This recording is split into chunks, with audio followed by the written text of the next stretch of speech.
الحمد لله رب العالمين والصلاة والسلام على نبينا محمد صلى الله عليه وسلم وعلى آله وأصحابه أجمعين ومن تبعهم بإحسان إلى يوم الدين وأشهد أن لا إله إلا الله وحده لا شريك له وأشهد أن محمدا عبده ورسوله۔ قیام رمضان یعنی نماز تراویح، اس سلسلے میں گفتگو چل رہی ہے۔ کل کے درس میں صحیح بخاری کی وہ حدیث پیش کی گئی کہ جس میں حضرت عائشہ صدیقہ رضی اللہ تعالی عنہا نے فرمایا ما کان رسول اللہ صلی اللہ علیہ وسلم یزید فی رمضان ولا فی غیرہ علی 11 رکعہ، کہ رسول اللہ صلی اللہ علیہ وسلم ماہ رمضان اور دیگر مہینوں میں 11 رکعت سے زیادہ نہیں پڑھتے تھے۔ اسی طرح حضرت جابر بن عبداللہ رضی اللہ تعالیٰ عنہ بیان کرتے ہیں کہ رسول اللہ صلی اللہ علیہ وسلم نے ہمیں رمضان میں 8 رکعت اور نماز وتر پڑھائی، پھر اگلی رات آئی تو ہم جمع ہو گئے اور ہمیں امید تھی کہ آپ صلی اللہ علیہ وسلم گھر سے باہر نکلیں گے، لیکن ہم صبح تک انتظار کرتے رہ گئے۔ پھر ہم نے رسول اللہ صلی اللہ علیہ وسلم سے اس سلسلے میں بات کی تو آپ صلی اللہ علیہ وسلم نے فرمایا انی خشیت او کرہت ان یکتب علیکم الوتر، مجھے خطرہ تھا کہ کہیں تم پر وتر فرض نہ کر دیا جائے۔ یعنی یہ جو قیام اللیل ہے، تراویح ہے یا تہجد، رات کا تمہارا اس طرح اس نماز کے لیے اکٹھے ہونا اللہ تعالیٰ کو بہت پسند آیا، اور مجھے ڈر ہوا کہیں یہ تم پر فرض نہ کر دیا جائے اور پھر تم اس پر عمل نہ کر سکو۔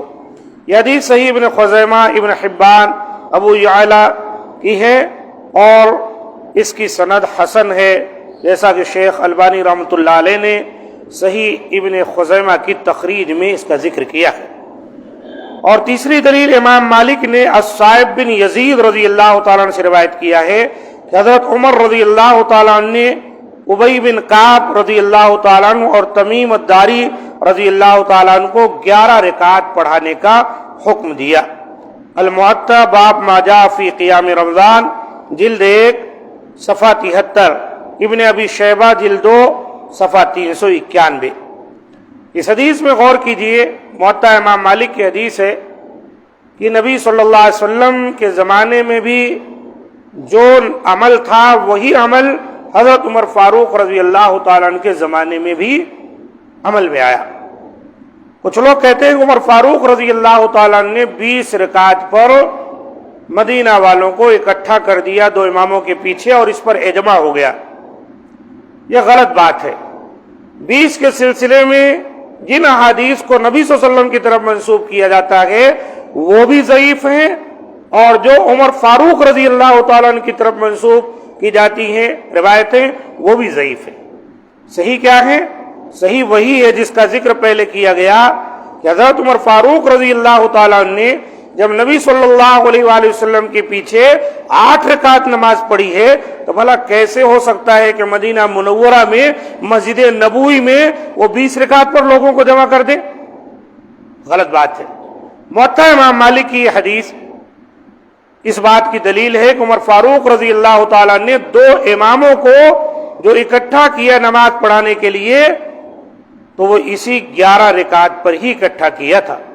ہاں، معطا امام مالک میں ایک حدیث اور ہے جو یزید بن رومان سے مروی ہے، جس میں اس نے کہا ہے کہ کان الناس، کہ لوگ جو ہے حضرت عمر فاروق رضی اللہ تعالیٰ عنہ کے زمانے میں 20 رکعت یا 21 رکعتیں پڑھا کرتے تھے۔ یعنی وہ خود نہیں دیکھا یزید بن رومان۔ یزید بن رومان وہ ہے جو حضرت عمر فاروق رضی اللہ تعالیٰ عنہ کی وفات کے بعد پیدا ہوا۔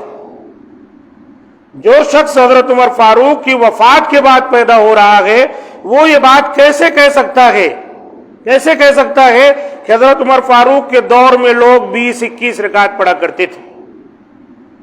اسی سے ہی یہ بات ثابت ہو گئی کہ یہ حدیث ضعیف ہے، اور اس کے ضعف پر علماء احناف بھی متفق ہیں تقریباً۔ نیموی نے ایک کتاب لکھی ہے، اس کے اندر اس کے ضعف کی طرف اشارہ کیا ہے۔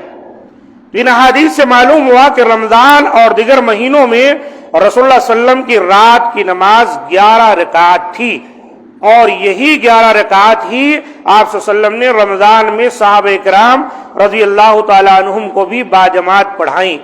پھر جب حضرت عمر رضی اللہ تعالیٰ نے نماز تراویح کے لیے لوگوں کو جمع کیا تو انہوں نے بھی 2 صحابہ کرام ابی بن کعب رضی اللہ تعالیٰ عنہ اور تمیم الداری رضی اللہ تعالیٰ عنہ کو 11 رکعت ہی پڑھانے کا حکم دیا۔ بالکل بات واضح ہو گئی۔ اب اس کا جواب احناف کی طرف سے یہ آتا ہے کہ دراصل تہجد کی نماز 11 رکعت ہے، تراویح نہیں ہے۔ وہ تراویح کو، قیام اللیل کو، تہجد کو سب کو علیحدہ کرتے۔ یہاں پر ایک مسئلہ ہے کہ نبی صلی اللہ علیہ وآلہ وسلم نے اپنی زندگی میں رمضان المبارک میں 3 دن تراویح کی نماز پڑھائی ہے۔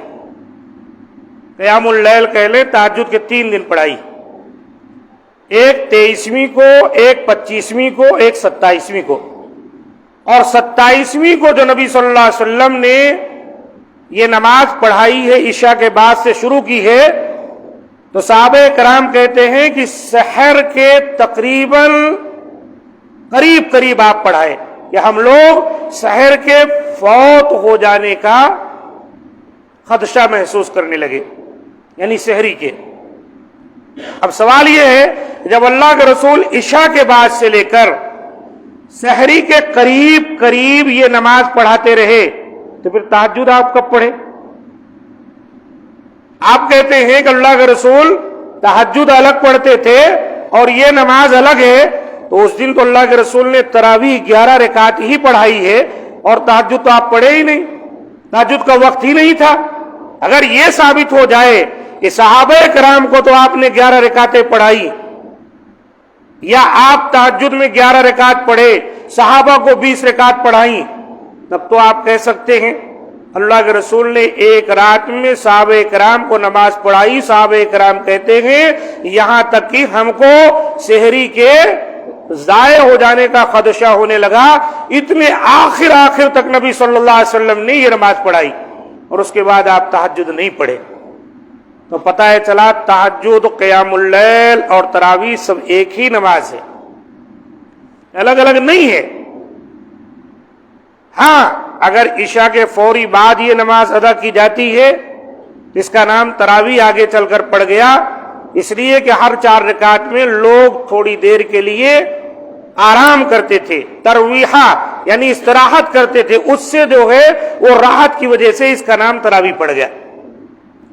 اور قیام اللیل قرآن میں اللہ تعالیٰ نے اس کا ذکر کیا ہے، اور اسی طرح تہجد اللہ تعالیٰ نے اس کا بھی ذکر کیا ہے۔ تو جو لوگ بھی اس کا دعویٰ کرتے ہیں وہ اپنے دعوے میں سچے نہیں۔ ہاں ضعیف موضوع روایتیں اس سلسلے میں پائی جاتی، جب صحیح احادیث ہمارے سامنے ہے، نبی صلی اللہ علیہ وسلم کا عمل ہے، صحابہ کا عمل ہے، اور عمر فاروق جو خلیفہ ثانی ہیں ان کا عمل موجود ہے، انہوں نے مدینہ منورہ کی مسجد نبوی کے اندر 2 اماموں کو حکم دیا کہ وہ 11 رکعتیں پڑھائیں، تو اب ضعیف حدیثوں کی ہم کو اور آپ کو کوئی ضرورت نہیں۔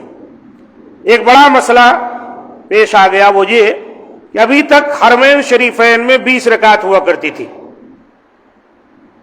جھگڑے کو، پنچایت کو ختم کرنے کے لیے 2 اماموں میں یہ نماز تقسیم کر دی گئی تھی، ہوتی تھی 10 ہی 2 امام پڑھاتے تھے، اس لیے 20 ہو جاتی تھی مکمل۔ تو دوسری طرف سے یہ کہا جاتا ہے حرمین شریفین میں 20 رکعت ہوتی ہے،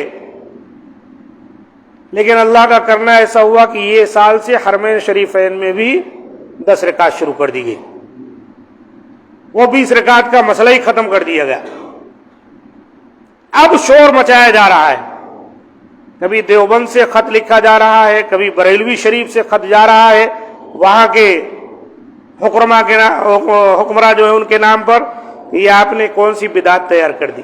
بدعت نہیں تیار کی، جو سنت تھی اس پر انہوں نے عمل کرنا شروع کر دیا۔ بدعت تو وہ ہے جو سنت کے مقابلے میں ایجاد کی جائے۔